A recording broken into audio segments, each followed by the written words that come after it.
जो हमारा टॉपिक है वो है basic structure of C program. C program का बेसिक स्ट्रक्चर। अब यहाँ पे हम देखेंगे कि the format of writing C program is called its structure, कि जो तरीका है सी प्रोग्राम को लिखने का या जो हम स्टेप्स फॉलो करते हैं वो उसका क्या कहलाता है, स्ट्रक्चर। ठीक है। The basic structure of a C program is very flexible.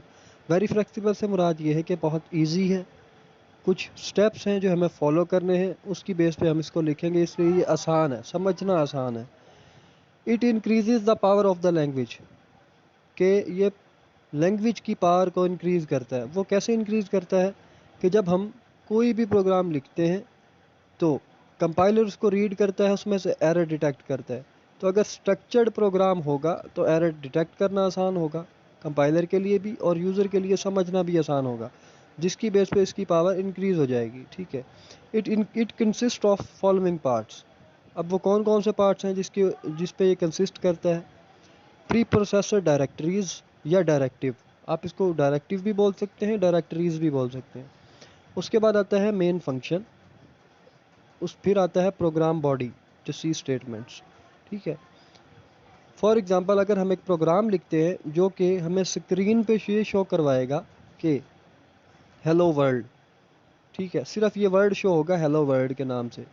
अब इसको अगर शो करवाने के लिए हम एक एग्जांपल देखते हैं प्रोग्राम की, वो कैसे लिखा जाएगा। ठीक है। सबसे पहले आता है प्री प्रोसेसर डायरेक्टरी। ये प्रोग्राम के स्टेप्स हैं, तो इसको आपने फॉलो करना है। आप इसको ऊपर नीचे इसकी तरतीब चेंज नहीं कर सकते, जैसा है आपने वैसा ही लिखना है। प्री प्रोसेसर डायरेक्टरी है हैश इंक्लूड। अब हैश इंक्लूड ये रूल्स है, आप इसको चेंज नहीं कर सकते, आप इसको ऐसा ही लिखेंगे, हैश इंक्लूड stdio.h या studio.h भी बोलते हैं। स्टैंडर्ड इनपुट आउटपुट, std का मतलब है स्टैंडर्ड, i का मतलब है इनपुट और o का मतलब है आउटपुट, डॉट h और h का मतलब है हेडर फाइल। इसको हम प्री प्रोसेसर डायरेक्टरी या हेडर फाइल भी बोलते हैं। ठीक है। डॉट h लिखोगे तो हेडर फाइल कहलाएगी, ये हेडर फाइल है इसलिए डॉट h लगाया गया है। उसके बाद आता है main function, void main. Void main को आप ऐसे ही लिखोगे, ओपन क्लोज ब्रैकेट आएगी। ठीक है।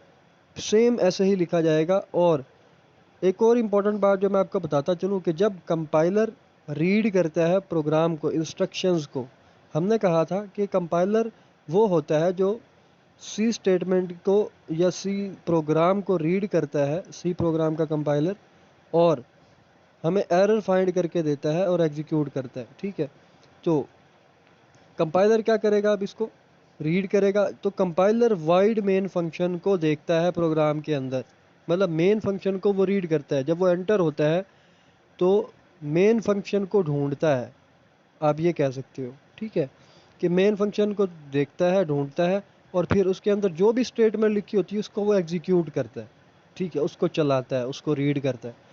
तो वर्ड मेन, इसको हम बोलते हैं मेन फंक्शन। ठीक है। फिर आएगी प्रोग्राम बॉडी। प्रोग्राम बॉडी से जैसे लिखा हुआ है सी स्टेटमेंट्स, प्रोग्राम बॉडी के आगे ब्रैकेट में सी स्टेटमेंट लिखा हुआ है। सी स्टेटमेंट्स क्या होती हैं, जो भी आप लाइनें लिखोगे उसके अंदर, प्रोग्राम बॉडी के अंदर, वो सी स्टेटमेंट्स कहलाती हैं। ठीक है। अब ये देखो प्रोग्राम बॉडी के अंदर इसने ब्रैकेट लगाई हुई है बड़ी, एक करली ब्रेसेस लगी हुई हैं, एक ओपन और एक उसके बाद प्रिंट एफ हेलो वर्ल्ड। ठीक है। उसके बाद ब्रैकेट क्लोज है, मतलब ये प्रोग्राम बॉडी कहलाएगी।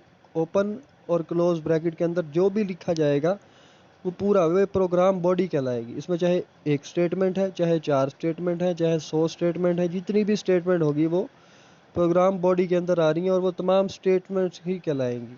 ठीक है। अब हेलो वर्ल्ड का प्रोग्राम है तो इसने लिखा प्रिंट एफ। अब प्रिंट एफ क्या है, ये सिंटेक्स है सी लैंग्वेज का। ठीक है। और प्रिंट एफ हम प्रिंट करवाने के लिए इस्तेमाल करते हैं। जैसे हमने कहा था, आपने पढ़ा था कि हाई लेवल लैंग्वेज के अंदर इंग्लिश लाइक सेंटेंस होते हैं, जैसा इनपुट और आउटपुट प्रिंट। तो ये प्रिंट एफ का क्या मतलब है, आउटपुट शो करवाना। ठीक है, किसको, स्क्रीन पे यूज़र को आउटपुट शो करवाना। तो प्रिंट एफ, फिर उसने ओपन ब्रैकेट लगी हुई है, double quotation, double inverted commas, इनको इन्वर्टेड कोमास भी बोलते हैं, डबल कोटेशन भी बोलते हैं। ठीक है। हेलो वर्ल्ड, और फिर एक डॉट लगा हुआ है, गौर से देखिएगा, एक डॉट लगा हुआ है, फिर डबल कोटेशन को बंद किया गया है, इन्वर्टेड कोमास को बंद किया गया है, और फिर close bracket. And then semicolon, semicolon जिसको इसने स्टेटमेंट टर्मिनेटर का नाम दिया है, ठीक है। तो यहाँ पे क्या होगा, अब ये जो डबल कोटेशन के अंदर जो भी मैसेज लिखा होगा हेलो वर्ल्ड, ये ऐसा ही बिल्कुल ऐसा ही स्क्रीन पे शो होगा हमें, ठीक है। तो हमने एक एग्जांपल देखी किसकी, basic structure of C program की, जो कि वो प्रोग्राम क्या कर रहा है, हेलो वर्ल्ड प्रिंट करवा रहा है स्क्रीन के ऊपर। तो ये तीन चीज़ें हैं आपने लिखनी है, preprocessor directory, main function and program body, ठीक है। उसके बाद आता है इन द अबव एग्जाम्पल, मतलब जो आपने अभी एग्जाम्पल देखी है, जो प्रोग्राम देखा है उसके अंदर क्या लिखा हुआ था। जैसे मैंने आपको बताया, first line is preprocessor directory, directory या directive to include a header file, header file को इंक्लूड करने के लिए जो हमने हैश इंक्लूड लगाया था वो क्या था, हेडर फाइल को इंक्लूड करने का तरीका था, ठीक है, या उसकी लाइन थी वो, उसको ऐड करवाने की। उसके बाद आता है stdio.h, जैसे मैंने आपको बताया स्टैंडर्ड इनपुट आउटपुट लगाने के लिए, क्योंकि हमने आउटपुट शो करवाना है, उसके अंदर वो कोड है जो आउटपुट शो करवा रहा है। The preprocessor directories are the commands, ये प्री प्रोसेसर डायरेक्टरीज जो होती हैं या डायरेक्टिव्स जो होते हैं वो क्या होते हैं, वो कमांड होते हैं that gives instruction to C preprocessor, C preprocessor को इंस्ट्रक्शंस देते हैं। क्या इंस्ट्रक्शन देते हैं, preprocessor is a program that modifies C source program before compilation, ठीक है। प्री प्रोसेसर वो प्रोग्राम है जो मॉडिफाई करता है सी सोर्स प्रोग्राम को, जो सोर्स कोड आपने लिखा है, बिफोर कंपाइलेशन, कंपाइलेशन से पहले, कंपाइल करने से पहले, ठीक है। उसको मॉडिफाई करता है, उसको रीड करता है, उसको चेक करता है, ठीक है, कि ठीक लिखा है, अगर नहीं लिखा तो एरर जनरेट करेगा। The preprocessor directory start with hash symbol, जैसे मैंने आपको बताया हैश इंक्लूड, आप हैश इंक्लूड को चेंज नहीं कर सकते, तो प्री प्रोसेसर डायरेक्टरी को लिखने के लिए या स्टार्ट करने के लिए हैश का सिंबल इस्तेमाल होगा। उसके बाद आती है the second line is a main function, the main function is a place where execution of a C program start. जैसे मैंने आपको बताया था कि जो सी प्रोग्राम है, जो सी कंपाइलर है, वो रीड करता है मेन फंक्शन को, मेन फंक्शन के अंदर जो भी लिखा होगा उसको वो क्या करेगा, रीड करेगा, उसको एग्जीक्यूट करेगा, ठीक है। तो क्या इसमें क्या है, where execution of a C program starts, main function वो जगह है जहाँ से सी प्रोग्राम की एग्जीक्यूशन स्टार्ट होती है, जहाँ से प्रोग्राम एग्जीक्यूट होना शुरू होता है, ठीक है। When the program is executed, ठीक है, जब प्रोग्राम एग्जीक्यूट होता है, the control enters main function and starts executing its statement, जब प्रोग्राम एग्जीक्यूट होना स्टार्ट होता है तो उसका कंट्रोल एंटर हो जाता है किसके अंदर, मेन फंक्शन के अंदर, और उन स्टेटमेंट्स को एग्जीक्यूट करना स्टार्ट कर देता है जो सी स्टेटमेंट्स लिखी हुई हैं, ठीक है, प्रोग्राम बॉडी के अंदर, ठीक है। उसके बाद आता है the statement of the program are written in curly braces, करली ब्रेसेस जैसे मैंने आपको बताई थी प्रोग्राम बॉडी के लिए, ओपन करली ब्रेसेस, देन स्टेटमेंट्स, और फिर क्लोज करली ब्रेसेस। तो ये उन करली ब्रेसेस की बात कर रहा है कि जो स्टेटमेंट्स हैं वो करली ब्रेसेस के अंदर ही लिखी जाएंगी, ठीक है, उसको आप हटा नहीं सकते, करली ब्रेसेस को आप रिमूव नहीं कर सकते, वो लगाई जाएंगी, लिखी जाएंगी। द करली braces is called opening brace and, जैसे इसने बताया जो शुरू में लगी हुई है उसका स्ट्रक्चर देखो कैसा है, ओपन, उसको बोलते हैं ओपन ब्रेस, एंड जो दूसरे वाले उसने करली ब्रेस लगाई है इसको बोलते हैं क्लोजिंग ब्रेस। पहले ओपन होगी, फिर स्टेटमेंट्स लिखी जाएंगी, देन क्लोजिंग ब्रेस लगाई जाएगी। The braces are also known as delimiters, ठीक है, डेलीमीटर्स भी बोला जाता है इन ब्रेसेस को। These statements are collectively known as the body of the program, जब ये सारी स्टेटमेंट इकट्ठी अगर इनको हम बोलें तो इकट्ठे को हम क्या बोलेंगे, बॉडी ऑफ द प्रोग्राम। जब मतलब जो करली ब्रेसेस के अंदर जितनी भी स्टेटमेंट्स लिखी गई हैं उनको हम बॉडी ऑफ द प्रोग्राम कहेंगे, ठीक है। एवरी स्टेटमेंट, हर स्टेटमेंट, जितनी भी स्टेटमेंट, जैसे प्रिंट एफ हेलो वर्ल्ड, इसके बाद अगर मैं एक और स्टेटमेंट लिखता हूँ प्रिंट एफ एंड देन उसको ओपन ब्रैकेट डबल कोटेशन या इन्वर्टेड कोमास, देन उसके अंदर मैं कोई आपका नाम लिखता हूँ या मैं पाकिस्तान लिखता हूँ या मैं सुपीरियर लिखता हूँ, देन इन्वर्टेड कोमास को मैंने बंद कर दिया, फिर क्लोज ब्रैकेट लगाई, तो देन सेमीकोलन। तो ये क्या कह रहा है, एवरी स्टेटमेंट, जितनी भी स्टेटमेंट है सी प्रोग्राम के अंदर, वो टर्मिनेट होंगी, मतलब ख़त्म होंगी। जहाँ पे हम कहेंगे एंड होगा उस स्टेटमेंट का, हर स्टेटमेंट का एंड जो होगा सेमी कॉलन से होगा, ठीक है। The compiler generates an error, compiler जो है जनरेट करेगा एरर इफ़ एनी स्टेटमेंट, कोई भी statement is not terminated bye a semi colon, अगर कोई भी स्टेटमेंट सेमी कॉलन से एंड नहीं की गई, टर्मिनेट नहीं की गई, तो एरर जनरेट करेगी, ठीक है। फिर आता है what is pre processor directory, explain it's purpose, कि प्री प्रोसेसर डायरेक्टरीज या डायरेक्टिव का क्या मतलब है, इसको क्यों लगाया जाता है, इसका पर्पस क्या है। Preprocessor directive is an instruction given to the compiler, preprocessor directive एक ऐसी इंस्ट्रक्शन है जो कंपाइलर को दी जाती है before the execution of actual program, जो एक्चुअल प्रोग्राम है जो मेन फंक्शन के अंदर लिखा हुआ है उस प्रोग्राम को एग्जीक्यूट करने से पहले, ठीक है, कंपाइलर को इंस्ट्रक्शन दी जाती है, उसको हम क्या बोलते हैं, preprocessor directive is also known as compiler directive, इसको हम कंपाइलर की डायरेक्टिव, मतलब कंपाइलर को एक डायरेक्शन देना कि आपने ये चीज़ें फाइंड करनी है, इसके अंदर ये चीज़ अगर नहीं होगी तो एरर आएगा, ठीक है, एक डायरेक्शन दे दी, डायरेक्टिव कर दिया, ठीक है। उसके बाद आता है the preprocessor directives are processed by a program, जो प्री प्रोसेसर डायरेक्टरीज हैं वो प्रोसेस्ड होती हैं प्रोग्राम के ज़रिए, उनको क्या बोलते हैं, नॉन एज प्री प्रोसेसर, ठीक है।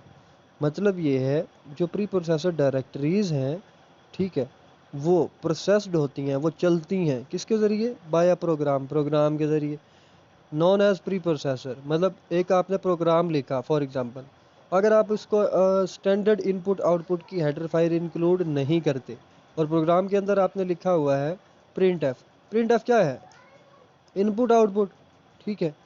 तो जब आपने इनपुट आउटपुट शो करवाई है, प्रिंट एफ से आउटपुट दिया है, तो क्या होगा, वो देखेगा कि हमें कंपाइलर को डायरेक्टरी ये मिली हुई है कि नहीं मिली हुई, कि स्टैंडर्ड इनपुट आउटपुट जो है वो होगा प्रोग्राम के अंदर या नहीं होगा, ठीक है। तो ये इसलिए होता है कि अगर आपने प्रिंट एफ की कमांड यूज़ की है तो आप ऊपर हैश इंक्लूड के अंदर लाइब्रेरी फाइल या हेडर फाइल को ऐड करोगे, प्री प्रोसेसर डायरेक्टरी को ऐड करोगे, ताकि वो वाली प्रिंट एफ वाला जो कमांड है जो आपने प्रिंट एफ करवाने के लिए स्क्रीन पे शो करवाने के लिए इस्तेमाल किया गया है वो शो करवाए, ठीक है। तो ये उससे पहले मतलब उसको डायरेक्शन दी गई है कि ये काम होगा।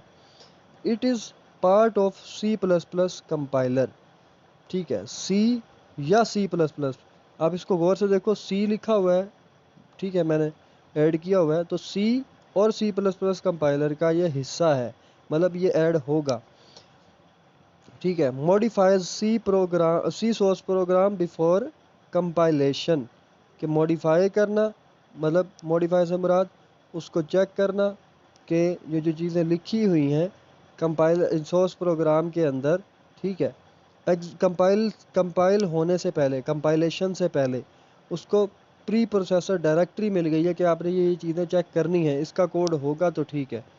The semi colon is not used at the end pre processor directories, के सेमी कॉलन जो है वो इस्तेमाल नहीं होगा किसके एंड पे, प्री प्रोसेसर डायरेक्टिव के एंड पे कोई सेमी कॉलन नहीं लगेगा, ठीक है। The preprocessor directive start with hash symbol, मैं जैसे पहले बताया कि प्री प्रोसेसर डायरेक्टरी जो है वो हैश सिंबल से स्टार्ट होगी।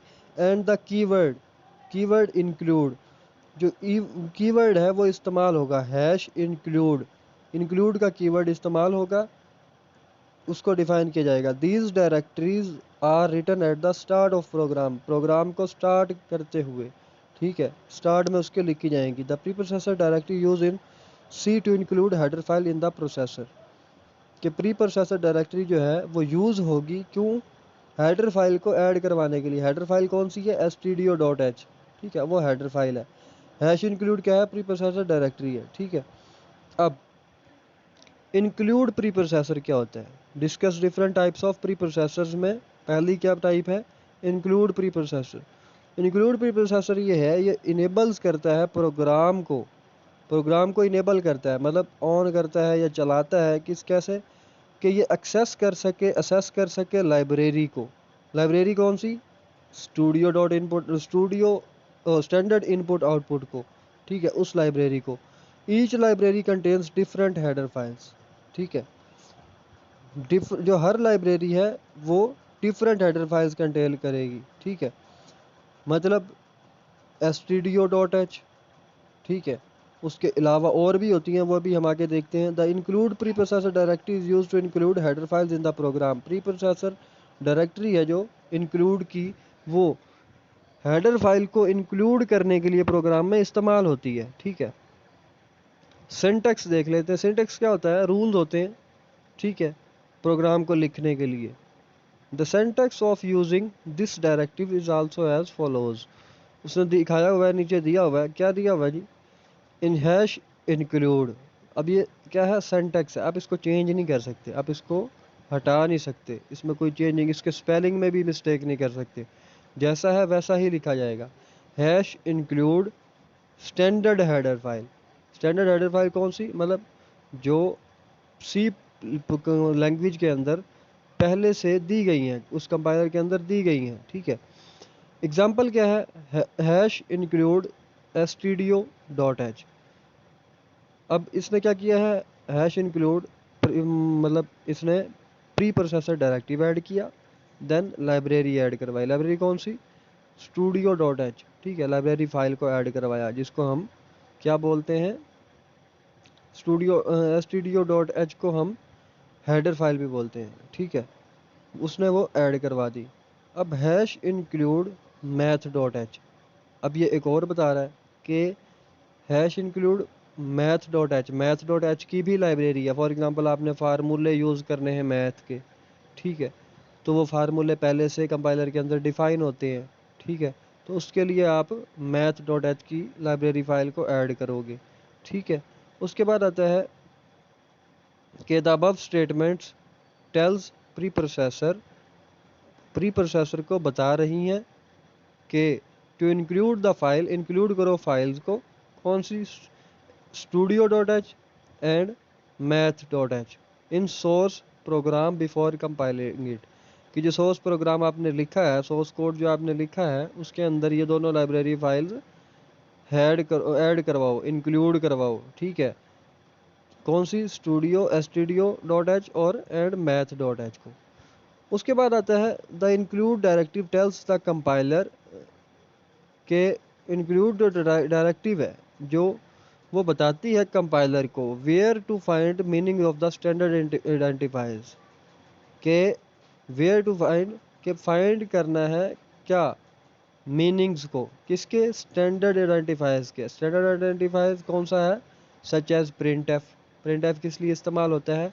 स्क्रीन पे कोई भी चीज़ शो करवानी है, आपने कोई मैसेज शो करवाना है, कुछ भी शो करवाना है, उसके लिए आपने प्रिंट एफ इस्तेमाल करना है, तो उसके मतलब को समझाता है, ठीक है। The meanings are described in standard header files. अब प्रिंट एफ का जो मतलब है, मतलब प्रिंट एफ को हम ये कह रहे हैं कि प्रिंट एफ स्क्रीन पे आउटपुट शो करवाने के लिए इस्तेमाल होता है, ठीक है। तो इसका मतलब ये हुआ कि जो इसका जो मतलब है प्रिंट एफ का, वो हेडर फाइल के अंदर, किस हेडर फाइल के अंदर? studio.h के अंदर डिफाइन किया गया है पहले से, सी लैंग्वेज के अंदर। मतलब जिन्होंने बनाई है उसने डिफाइन किया हुआ है कि जो प्रिंट एफ है ना, इसका मतलब ये है कि ये प्रिंट शो करवाए, मतलब स्क्रीन पे प्रिंट शो करेगा, कोई भी कुछ भी मैसेज प्रिंट करेगा, कोई वैल्यू प्रिंट करेगा, जो भी हम प्रिंट करवाना चाहेंगे वो प्रिंट करेगा। जहाँ पे भी प्रिंट एफ का इस्तेमाल हो, समझो उसके अंदर जो भी लिखा जाएगा वो स्क्रीन पे शो करवाना है। वो उसका मतलब कहाँ पे डिफाइन हुआ हुआ है पहले से? स्टैंडर्ड हेडर फाइल के अंदर। द हेडर फाइल कौन सी है? वो studio.h। जो studio.h है उसके अंदर डिफाइन किया हुआ है। उसके अंदर क्या है? वो इंफॉर्मेशन कंटेन करती है, किसके अंदर? स्टैंडर्ड इनपुट की एंड आउटपुट फंक्शंस की, ठीक है। अब इनपुट और आउटपुट फंक्शंस की इंफॉर्मेशन को वो कंटेन करती है, उसकी इंफॉर्मेशन studio.h के अंदर पड़ी हुई है। जब भी हम इस्तेमाल करेंगे प्रिंट एफ को, तो वो क्या करेगा? वहाँ से उसका मतलब निकाल के ले आएगा, मतलब उसका मतलब वहाँ पे डिफाइन है, इसलिए हमने उसको ऐड करवाया था लाइब्रेरी फाइल को। उसके बाद आता है सच एज स्कैन एफ। अब इसने लिखा हुआ है स्कैन, ये देखें आप के contains information about, third line में, about standard input and output functions such as scan f. अब स्कैन एफ क्या है? इनपुट लेने के लिए, मतलब प्रिंट एफ तो है आउटपुट शो करवाने के लिए स्क्रीन के ऊपर। स्कैन एफ क्या है? स्कैन एफ इनपुट लेने के लिए है कि आपने इसको कोई नंबर देना है, कोई वैल्यू देनी है, कोई अल्फ़ाबेट देना है, कुछ भी देना है, तो जब आप स्कैन एफ का इस्तेमाल करोगे तो वो इनपुट लेगा। ठीक है। उसके बाद आता है the math dot H contains information about common mathematical functions, कि जो कॉमनली इस्तेमाल होते हैं, स्क्वायर रूट हो गया, इस तरह के मैथमेटिकल फंक्शंस जो होते हैं उनकी इन्फॉर्मेशन को रखता है अपने पास। इसलिए अगर हम उस वो वाले फार्मूले इस्तेमाल करेंगे तो हम वो वाली हेडर फाइल भी इंक्लूड करेंगे। ठीक है, मतलब हेडर फाइल एक से ज़्यादा भी हो सकती है, समझ रहे हैं। तो उसके बाद आता है define pre processor. Define preprocessor क्या होता है? अब आपने देखा कि हैश इंक्लूड तो वो था, हेडर फाइल वो थी जो पहले से सी लैंग्वेज के अंदर डिफाइन हुई हुई है। जैसे स्टैंडर्ड इनपुट आउटपुट है, वो इन्फॉर्मेशन कंटेन करता है किसकी, इनपुट और आउटपुट की, मतलब प्रिंट एफ और स्कैन एफ की इन्फॉर्मेशन को अपने पास रखता है। स्कैन एफ इस्तेमाल होता है इनपुट के लिए, प्रिंट एफ होता है आउटपुट के लिए। ठीक है, तो उनकी इन्फॉर्मेशन को कलेक्ट करता है। लेकिन ये कहता है डिफाइन प्री प्रोसेसर क्या होता है? वो वैल्यू जिसको आप डिफाइन करो, मतलब सी को नहीं पता, सी ने वो पहले से सी लैंग्वेज के अंदर वो पहले से डिफाइन नहीं है, डेवलपर ने नहीं डाला होगा, आप कोई अपनी मर्जी से ऐड करवा दो। ठीक है, for example the defined directive is use to define a constant, constant value मतलब चेंज नहीं होगी, उसका मतलब वही रहेगा, अब आप उसको इस्तेमाल कर सकते हो। It starts with the symbol, ठीक है, हैश। हर जो प्री प्रोसेसर डायरेक्टरी है वो हैश से स्टार्ट होती है, इसलिए इसने क्या कहा, start with hash. It is not terminated with semicolon, और वो टर्मिनेट भी नहीं होगी सेमीकॉलन से। ठीक है, preprocessor directory. It can be used anywhere in the program, program के अंदर कहीं पे भी इस्तेमाल हो सकती है। अब उसका सिंटैक्स क्या है, सिंटैक्स देख लेते हैं। The syntax of defined directive is as follows. Follow किया हुआ क्या है, हैश, डिफाइन, उसके बाद आइडेंटिफायर, मतलब जो उसको आइडेंटिफाई करेगा, फॉर एग्जांपल कि उसका नाम होगा ये, ठीक है, उसकी शनाख्त होगी, उसकी आइडेंटिफिकेशन होगी ये। ठीक है, और उसके बाद आती है वैल्यू। अब देख लेते हैं क्या हैश क्या है। It indicates the start of preprocessor directory, preprocessor की स्टार्ट को इंडिकेट करता है ये। डिफाइन क्या है, it is use to define a constant, constant मतलब ऐसा ही रहेगी, सेम रहेगी, जो आप डिफाइन कर दोगे उसकी वैल्यू वही रहेगी। उसके बाद आता है identifier, it is the name of the constant, उसका नाम होगा, उसकी शनाख्त होगी। उसके बाद आती है वैल्यू। वैल्यू क्या है, it represents the value associated with the identifier, के उस आइडेंटिफायर की जो वैल्यू होगी वो वाली वैल्यू। ठीक है, अब इसने एग्जांपल दी हुई है क्या, हैश, डिफाइन। ठीक है, अब ये क्या हो गया, हैश हो गया, स्टार्ट हो गया। डिफाइन क्या है कि कांस्टेंट को डिफाइन करना है। ठीक है, आपने डिफाइन करना है, यूज़र डिफाइन कर रहा है खुद। पाई क्या है, पी आई, पाई, पाई की वैल्यू। ठीक है, अब उसका नाम है पाई, उसकी वैल्यू क्या है, 3.141593। ठीक है, अब उसने डिफाइन कर दी पाई की वैल्यू ये है, अब इसको जहाँ पे भी इस्तेमाल करना होगा वो इस्तेमाल कर लेगा।